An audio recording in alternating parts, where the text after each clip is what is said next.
I feel like I need to whisper, because what we're looking at now is the most sensitive equipment we have in the physics lab.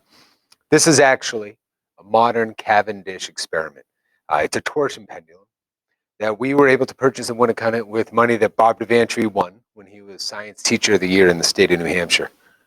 He's a fantastic guy, and I'm really excited to finally get to show you how this works. So here it is. A torsion pendulum works by having two small spheres located within this glass case, suspended on a rod, and held up by an extremely thin wire mounted to the top. Now, what's going to happen here is that by taking these two large lead spheres and placing them near the smaller spheres, it's going to take that setup and torque it. It's going to torque, not twerk. It's going to torque it and set it into rotation because there's a force of gravitational attraction between the larger sphere and the smaller sphere. That's the key. Now, do you know how big that force is? It is ridiculously small. This whole apparatus is just so that we can measure it as precisely as possible, so that we can find G, gravitational constant, in the universal law of gravity.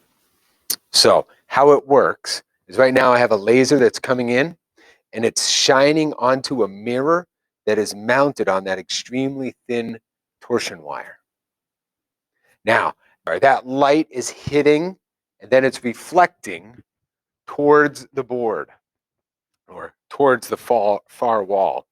And you can see that I have a tape measure hooked up, along with, well, I've got the math involved, which quite honestly is beyond the scope of this course at this time. But that red dot that we see right down at the bottom, right here, is going to oscillate as soon as those masses are removed. And what we're going to be able to do is, by measuring the period of oscillation and incorporating our understanding of things such as springs, torsion pendulums, torque, and forces, we're going to work all the way backwards and solve for G. Now, is that beyond the scope of this course? Yeah, it is. A lot of this is incorporating math that it takes us all year to get through. However, what I wanted to show you today is that a torsion pendulum can be used to solve for G if one has enough physics to know what to measure.